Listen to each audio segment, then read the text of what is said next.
Good afternoon, everyone. Welcome to the Gaming and Utilities Arena at Mama Hanoi. When we were thinking about who to invite for this session, the one name literally aligns with crushing it. These people have been crushing it since the last 12 years, since they launched the Candy Crush game, and which is why we decided on inviting Richard Palmer. He's the Associate Director of Marketing Engineering at King. But we'll go into details of what Richard does. Before that, a very quick game. Because we are in the gaming and the utilities arena, we have to start with a game. And I'm hoping all of you will participate. So who all here have played Candy Crush? Please put up your hands. And don't bring them down right now. There is a prize. So we need to select the winner. Don't bring your hands down. If you've played Candy Crush, please raise your hands. Amazing. A lot of you have played Candy Crush. And how many of you have crossed level 5 in Candy Crush?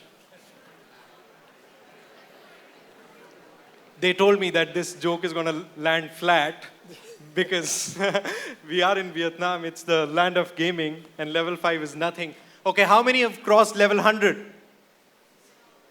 Level 500? Keep your hands up if you've crossed level 500. Level 1000. Level 2000. We still have a few hands up. Level 2000. 1, 2, 3. So we have 3 winners in this game that we have played. Please keep your hands up so that our team can find you and give you a small giveaway as we begin this session. Richard, you see so many fans here of the amazing game that you guys have built. You've all smashed me. I think I'm level 450, and I've been at King for a while, so yeah. Wow. So, awesome. My name is Aditya. I lead AppsFlyer's customer success teams in India and rest of Asia. Very, very pleased to have with us Richard Palmer, who's the Associate Director of Marketing Engineering at King. In an era where people switch roles almost every 2 years, Richard has been with the company, with King Games, for 11 years now. So, Richard, tell us a little bit about what you do and how these 11 years have been. Sure. Well, firstly, thanks for having me. It's an absolute pleasure and an honor to be here to speak to you today. So yeah, it's a surprise. 11 years. When I first joined King, I thought I'd be there for a couple of years. You know, enjoy the peak of Candy success and then move on. But there's something very unique about King, the culture that we've built over this time, which just is something that I really want to stick around for. I've been moving around roles within King for a while, and now I find myself heading up marketing engineering, and I look after our reporting, so we report on performance, all our campaigns, and also drive the connectivity with our partners. So anything that involves like shifting data around, connecting with the likes of our partners like AppsFlyer, all falls under my remit. And it's a massive challenge, but it's also super exciting. It's fascinating, and I relate quite a bit to what you were saying. It's been 7 years for me at AppsFlyer. When I joined the company, I thought I'll stay 1-2 years maximum. And through these 7 years, roles have changed multiple times. I find myself solving for newer problems, and I think it's a lot to do with the culture that AppsFlyer has built. So, Richard, Candy Crush, as a game, you guys have maintained, you guys have been on the top of the charts for almost a decade, a little bit over a decade now. One side, it's a very proud achievement, but the crowd here and we want to understand a little bit of how you do this. So, I don't think it's an accident that we've sustained this. I think there's a lot of passion and dedication, and a lot goes down to the culture, which I mentioned a moment ago. But everybody cares about what they're trying to do. They care about what they're developing, what they're creating, but they also care about the players and the player experience. So putting that player front and center I think is one of the reasons that we've seen such success. We've managed to build a great community of players, and we're able to put on events like the Candy Crush All-Stars tournament, which is for them. You know, it's not for us. It's because we want to do something to give back to our community to, you know, support them. And there's so many teams that go in to make Candy Crush a success, from those that design the game to begin with, to the testers, to those that make the tools that allow us to develop levels. All of this comes together to really elevate the experience. And ultimately, we want to try and live up to our mission of making the world more playful. And I think you guys have stayed true to that mission, because the game that we see is evolving every day. I think it has, over 15,000 levels now? 17,000. Wow. So you've got a long way to go, some of you. So, this is something very true from an AppsFlyer perspective as well. There are people in the room who've been using AppsFlyer for over 10 years now, and they would agree that the platform, what they see today, the kind of products that they see today didn't exist. And it's in the last few years that these products have been built, and in the next 5 years, these products probably will be stale and we'll be building something else.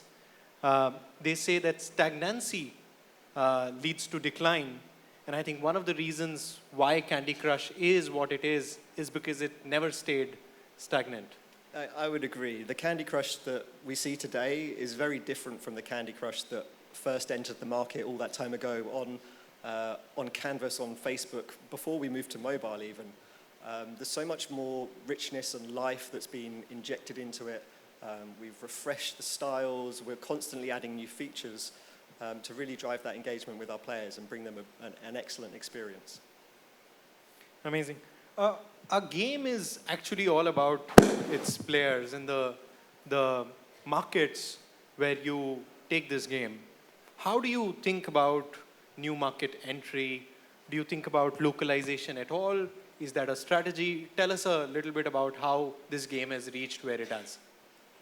So localization is important. I think Candy Crush now supports 20 of the world's top languages, which is almost 50% of the world's population that's covered just through Candy Crush, which is incredible. But it never starts out that way. And I think it'd be foolish to think that you need to localize everything, go all geos all at once. I think you really need to take a more, data-led approach. I'm not an expert when it comes to releasing in new markets. It's not my field, but I do know that King is a data-led company, and that we look at the key performance drivers. Your drivers may be different to ours. You may be looking at ROAS or retention or player engagement with certain features in your app. But I think it's really important that you set yourself these benchmarks and try and reach them. And that's part of our strategy, is setting ourselves benchmarks, exploring a market and testing and learning from that to continually improve. Almost sounds like it's a step-by-step process, an agile one, where you don't take on everything at one shot, but really pick your bets and then use data to decide if that bet was successful and then double down or cut on that bet. Yeah, 100%. And again, I think that's why you want to set yourself these benchmarks ahead of time, so you can really try and hold yourself true and accountable to the data that you're collecting. Very cool. Some of us in the audience might not know, but last year, King got acquired by Microsoft. So congratulations on that. Tell us a little bit about, what this acquisition means for King and for the game Candy Crush. So yeah, the acquisition, I think it was one of the largest in history. Happened, it closed in October last year.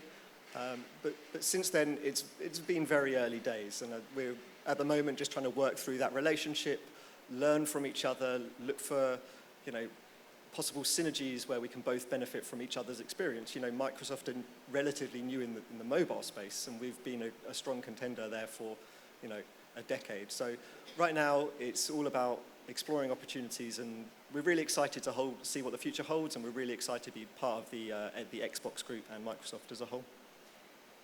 So on one side, there is expertise in terms of the Xbox platform, and on the other side, there is expertise in terms of mobile. And we are very excited about what these two big giants will bring together in the world of gaming next. And talking about gaming and the future, what are some of the trends that you're seeing in the gaming world? So I think we can all agree that the competition in the market at the moment is really fierce. It's very difficult to enter a market, to sustain growth in the market. And this is something we're seeing too. We've moved past that pandemic stage, past the COVID years, and we're having to adapt. Now, in a recent marketing index, and actually something that Casey showed earlier, we're now kind of seeing some upticks from the back of 2023. It's improving, but it's still not what it was. And other marketing index, I know Adjo had one recently as well, which is showing the same thing. So it's great to see that AppsFlyer is kind of aligning with the data that's also in the industry. But yeah, so we are also seeing the privacy shift. There's a massive shift towards privacy. Again, something that was brought up earlier. And I think that we all have to adapt and really embrace the new measurement.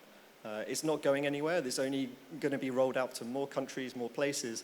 And I think it's really important that we respect that and, yeah, embrace the change and adapt our models accordingly.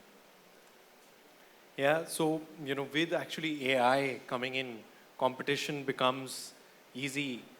I personally know people who can build games in days. Hyper-casual games can be built in days and top of charts in a few days' time. So, what does a small studio, in your opinion, what should they do to fight this competition that's out there? I think that you really need to focus on what's unique. Personally speaking, this is, you have great strengths, great talent. You're able to be more agile, you're able to adapt, and you have boundless creativity. And I think it's, rather than playing the imitation game, by focusing on this uniqueness and how you engage with your players, how you make that experience for your players richer, more vibrant, you're going to see a lot more success and be able to, hopefully, strive to grow. So it almost sounds like there are two strategies. Either you imitate, quickly build a game, you run it for 3 to 6 months and get out, or really understand the consumer, the player very deeply, and based on that insight, build something that'll last as long as, and hopefully many more years from now. I want to shift gears a little bit and understand from you, how does King monetize? What are some of the strategies that you're using on the monetization front? So some of you may not know that back in King's ancient history, we used to be hybrid. We ran ads and IAP, and in fact, for a time, I think we were IAA only. But in the early 2013 kind of period, we removed ads from our game. We found that it was intrusive and was affecting the player experience. And something that's negative for the player is not great for engagement, it's not great for retention. So that was removed. And it was only 5 years later where we kind of took a change in stance and a change in approach, that ads in around 2018 were reintroduced to our games. And this is another trend, actually, that the market is seeing, is people bringing ads back into games as an alternative stream of revenue. And yeah, so King now have adopted a hybrid approach where ads and in-app purchases sit side by side in a non-intrusive way, in something that enriches the experience rather than detracts from it. We, for example, if you run out of lives at the end of a level, we offer the option to make a purchase. You can buy a booster to help you succeed. You could buy extra lives to help you, extra moves to help you continue. Or you could watch an ad and get a nominal boost. Maybe you get that one move you needed to win to win the level, pass the level. And that gives the user choice in what they're doing. They can choose to do neither. They can choose to try the level again. But by opening up the option for people to engage, we find there is more engagement with the ads because it's built into part of the experience without being kind of forced upon people. So it sounds like you are actually trying to use data to understand the context of the user and really giving them options, multiple options in terms of an ad, in terms of an purchase, and they decide what path they want to make without really killing the experience that the user has with the game. Yeah, exactly. You don't want to kill the experience for the user, and you've also got to be mindful that what you're offering the users has to be of value. It has to be the right value at the right time, and the right kind of engagement. And you need to be careful of your economy, your game economy. It's what sustains your business. You need to make sure that both options are viable for the player, but also for you as a successful company. Yeah, Jane actually presented one of the data points that the CPI numbers are going up. So UA, user acquisition, is becoming more and more expensive. How do you ensure that the users that you are acquiring, they stay within the platform, they retain? Because that's how you're going to make money, right? So yeah, you're right. UA is expensive, and it's also not guaranteed. You may acquire a user that churns within a few days. So retaining your players is obviously key for our business. We tried to do that in a number of ways. And as I said before, we have a great community in Candy Crush. We try and involve the players and bring them together and give them this rich experience. And that's just one way of reaching out and going beyond what a standard game is to really involve people more in your game for the long term. Another thing that you can consider is just the gaming cycles, how people interact with your game. What are they coming back for? What's going to drive that experience? Is it something that they get as a daily reward? Is it some kind of weekly challenge that will keep them coming back to give them something new and refreshed? And then you see this in many games across the industry. This kind of approach of different cycles. Maybe you have a monthly cycle or a yearly cycle of a different season or a completely new challenge. And we see this a lot, and it's something that we do lean on at King in certain places. Interesting. To retain the user within the game, from our point of view, there are essentially two ways.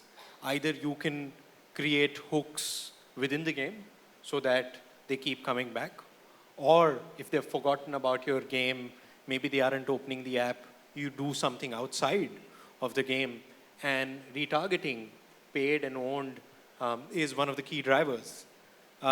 Gaming doesn't use as much retargeting. From your lens, is that a myth or a fact?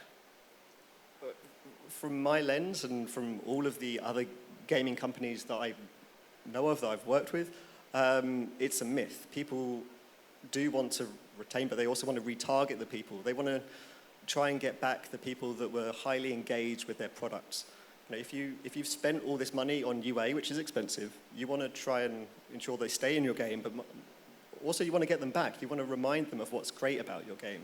And so if you're going into retargeting, I think it's important that you don't bring back a user and give them the same experience, and maybe the same experience that forced them to leave. You need to consider why they left and what's going to engage them going forwards. So from an APAC lens, I can tell you that it's a fact that gaming studios do not run as much retargeting, and I have hard numbers with me. So shopping, retail, etc., e-commerce, 65% of the apps, they use retargeting. Finance, over 40% of the apps use retargeting. Overall, 28% of the apps use retargeting. But when it comes to gaming in APAC, the number is less than 10%. So I think we, APAC audience, can take away that retargeting really needs to be a part of the strategy, our marketing strategy, our retention strategy, and ensure that our players are not only acquired, but they stay long-term with the games. that we're trying to build. Again, switching gears a little bit, if you ask a marketer from the 90s, they'll tell you that marketing is an art. And I can tell you that this room, we are completely data oriented, and all the time we open up our laptops and spreadsheets is what we're dealing with. All the time. And please tell me if that's wrong. Anybody who doesn't use spreadsheets? Nobody. From your lens, what is it? Is it an art? Is it science? I think it's both. And I think it is constantly going in waves, in cycles. When I started at King, it was probabilistic matching. It was the dawn of referrers and deterministic. And we've seen a big change. And back then, that you could be creative. I came to King to build an attribution system. We built our own in-house system for attribution. We built our own in-house DSPs.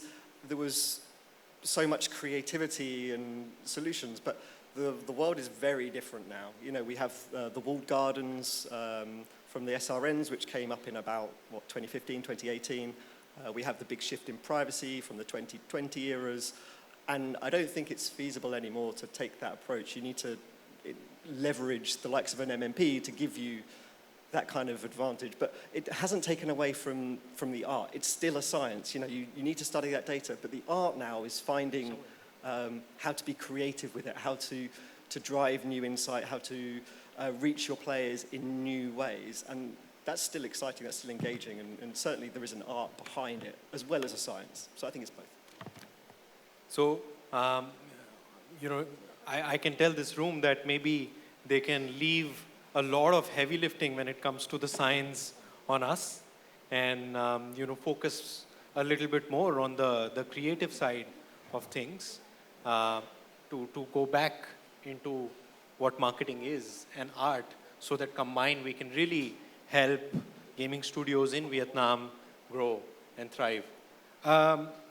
We are in this world of AI, and no conversation here since the afternoon today where we've not mentioned AI. And I want to pick your brain a little bit. Are there any interesting things that you're doing on the AI front?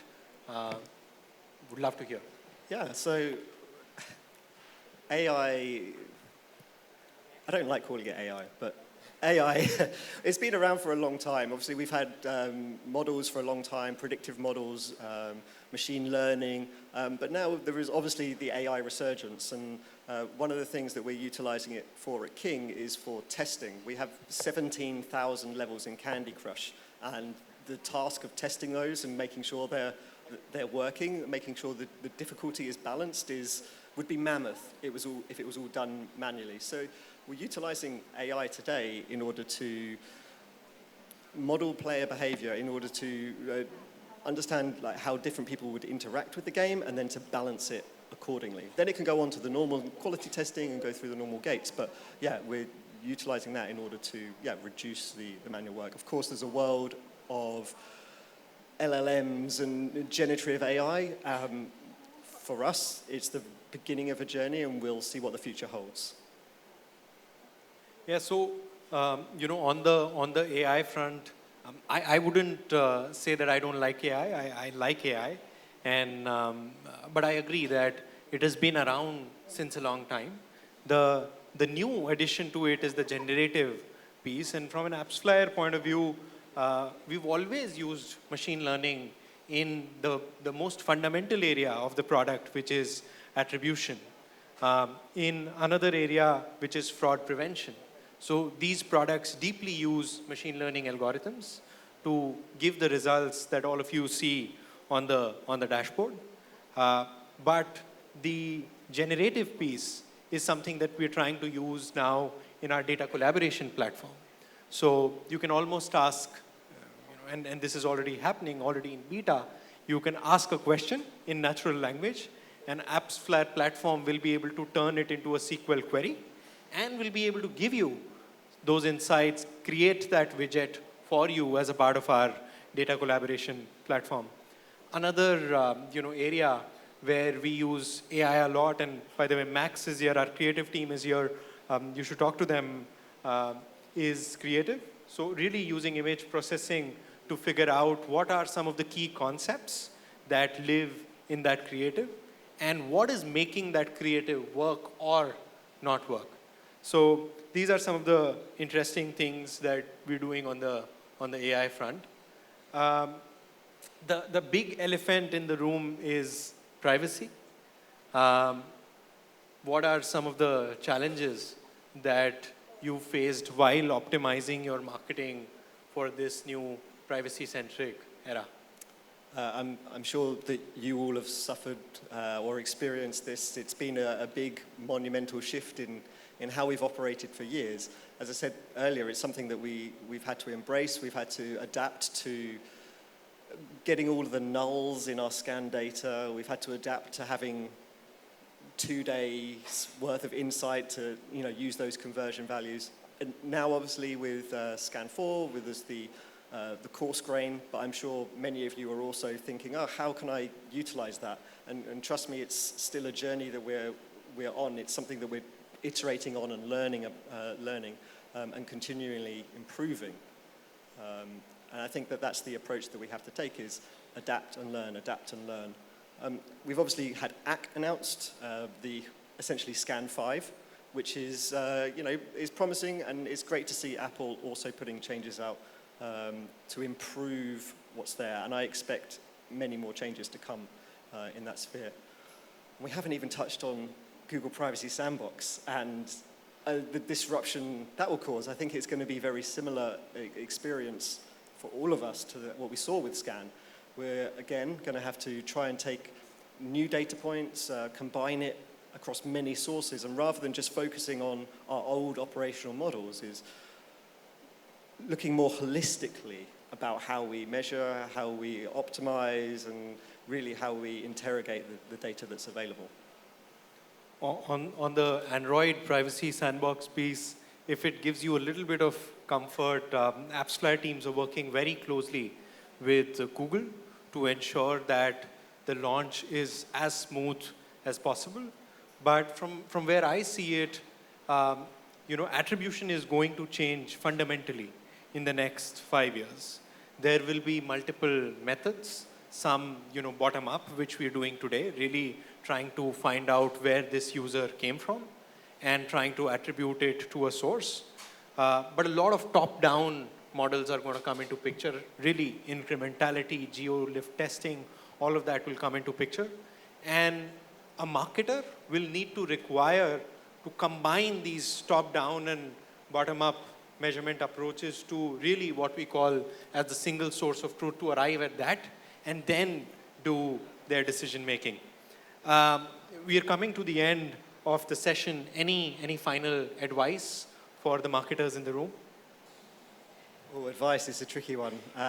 It's certainly adapt and embrace, as we've said, or as said a few times.